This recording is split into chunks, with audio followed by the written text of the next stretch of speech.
සුබ දවසක් කියලා පිළිගන්න අදත් මගේ යාළුවෝ හැමෝටම Huawei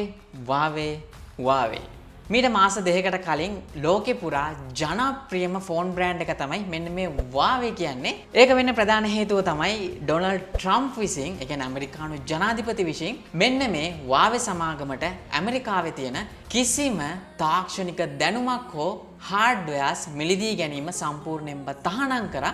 As we mentioned Huawei, I said we'll have to save that till the very end. We'll have to see. Allow them to continue to sell that product. ඉතින් ඒක ගන්න ප්‍රධාන හේතුව උනේ මොකද ලෝකේ තියෙන දෙවනියට විශාලම ටෙක්නොලොජි කම්පැනියක් තමයි මේ චීනයේ තියෙන Huawei සමාගම. ඉතින් ඒක ඇමරිකාවත් පාස් කරලා ඉස්සරහට යනවා කියලා දැනෙච්ච හින්දා තමයි මේ වගේ දෙයක් කරේ. හැබැයි අද දවස වෙනකොට ඒ කියන්නේ මීට දින දෙකකට කලින් ජපානයේ තිබ්බ G20 කියන සමුළුවේදී මෙන්න මේ චීන ජනාධිපති ඇමරිකානු ජනාධිපති ඩොනල්ඩ් ට්‍රම්ප් එකට එකහුවලා පොඩි සාකච්ඡාවක් සිද්ධ වෙලා තියෙනවා. ඒ කියන්නේ ඒක පොඩිත් නෙමේ ලොකු ඩිසිෂන් එකක් කරන් තියෙනවා.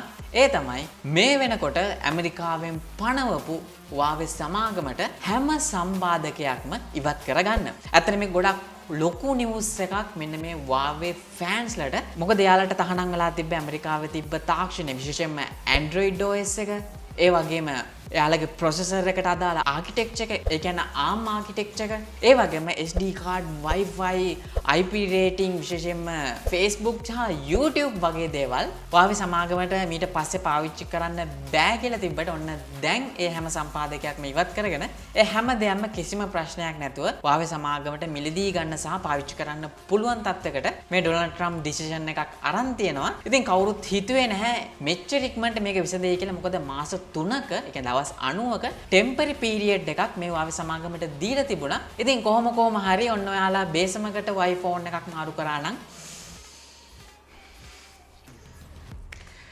we send and we sell to Huawei a tremendous amount of product, the various things that they make, and I said that that's okay, that we will keep selling that product. These are American companies, John, that make product.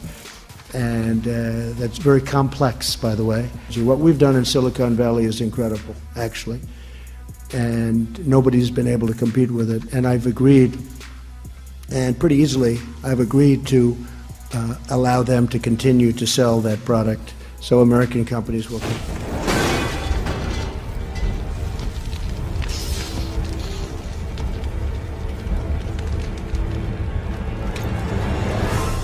I'm back. ඉතින් මොකද හිතන්නේ ඔයා මේ Donald ට්‍රම්ප්ගේ decision එක ගැන? අනිවාර්යයෙන්ම පල්ලා comment section එකේ comment එකක් දාන්න. ඒ වගේම මේ වගේ ඉන්ටරෙස්ට් නිවුස් හැමදාම බලන්න ඕන නම් ඔයාලට පුළුවන් පල්ලා තියෙන රතු පාට subscribe button එක press කරලා subscribe වෙන්න වගේම ඊට හැපැත්තේ තියෙන bell icon එකත් press කරන්න. එහෙන් press කරොත් විතරයි මේ වගේ දැන් හැම වීඩියෝ එකක්ම හැමෝටම කලින් ඔයාලට බලා ගන්න පුළුවන් වෙන්නේ. එහෙනම් මේ වගේ වීඩියෝ එකෙන් හමු වෙනකම් හැමෝටම සුබ දවසක්.